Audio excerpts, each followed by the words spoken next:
guys, welcome back to our YouTube channel. In today's video we are going to learn how to be a TikTok shop creator. Let's begin with the tutorial. Firstly, open your TikTok app, then after tap on the three dot icon, then go to settings and privacy, tap on it. There you can see the option of your account. Tap on account. There you can see the option of switch to business account.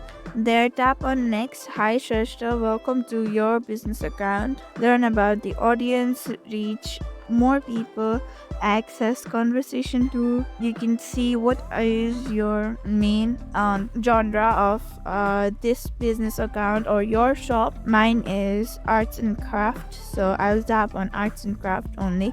So that you can tap on next, then after you have to enter your email address. If you tap on add, then your email address will be added. Thank you for watching this video. Make sure you like, share and subscribe to our YouTube channel for more such content.